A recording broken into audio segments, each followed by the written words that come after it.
Saya sekedar untuk memberikan informasi dulu.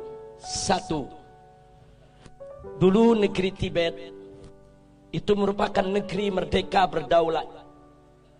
Kemudian menjalin kerjasama dengan Republik Rakyat Cina yang komunis.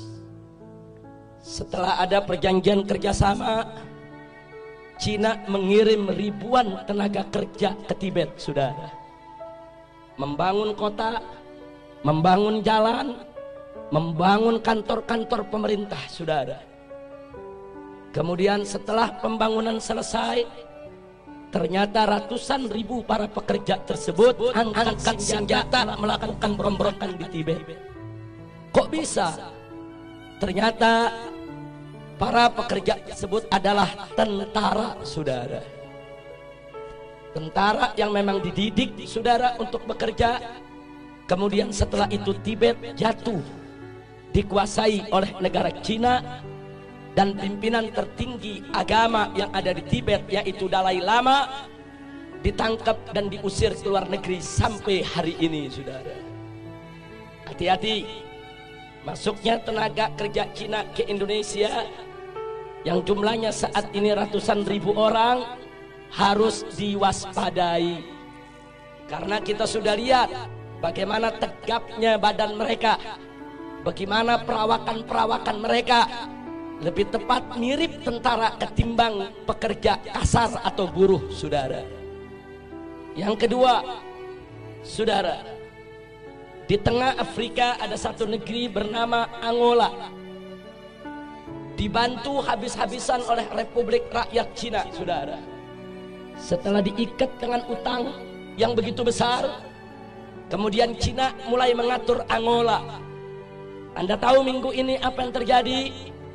Parlemen Angola mengajukan undang-undang untuk ditandatangani oleh presiden yang isinya Islam tidak boleh ada di Angola, dan seluruh masjid harus ditutup. Alasannya karena berlawanan dan bertentangan dengan adat istiadat Angola, saudara. Ya, hari ini Islam dilarang di Angola, saudara.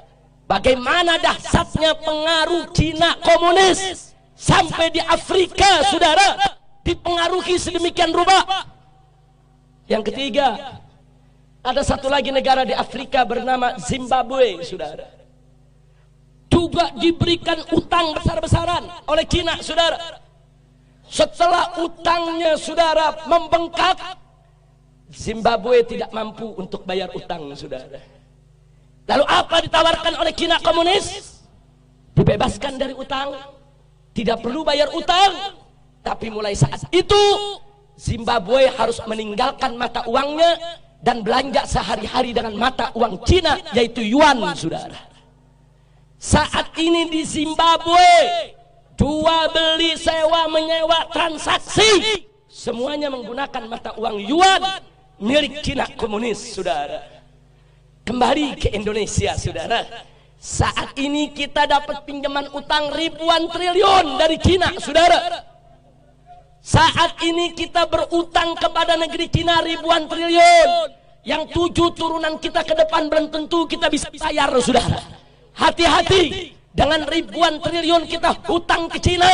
Saat ini Cina komunis mulai mengobok-obok kita punya negeri, saudara. Mari kita lihat satu, saudara, bagaimana mereka masukkan tenaga kerja.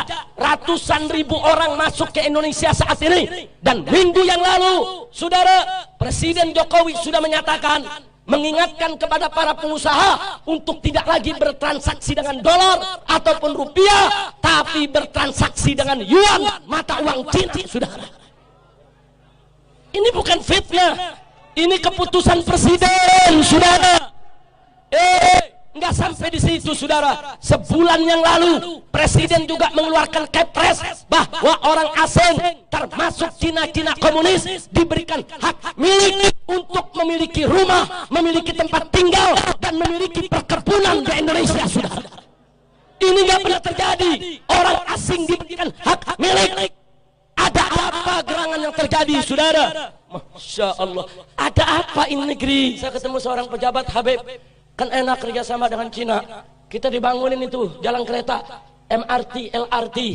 Saya katakan, Pak, itu bangun bukan gratis. Kita ngutang dan kita harus bayar dengan bunga. Satu. Kedua, kontraktor utamanya harus dari negeri Cina, bukan kontraktor utama pribumi kita. Yang ketiga, bahan-bahan bakunya juga harus diimpor dari Cina, termasuk reklamasi tiang-tiang pancangnya bukan kita buat sendiri, dari negeri Cina harus didatangkan, saudara. Dan gak sampai di situ, minimal 30% tenaga kerjanya juga harus dari Cina, saudara. Jadi apa yang kita dapat untung dari proyek-proyek tadi? Duit kita dikasih pinjam sama Cina, mesti bayar ke kontraktor Cina, mesti bayar ke pekerja Cina, mesti bayar ke material Cina. Semua duit balik lagi kepada mereka, saudara. Jangan mau dibohongin, jangan mau dibodohi, jangan mau dikadalin. Ini negara harus kita selamatkan. Gak boleh dijajah oleh asing dan asing. Betul?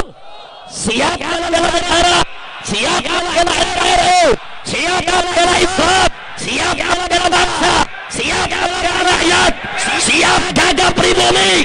Takbir, takbir, takbir. Sallu ala Nabi.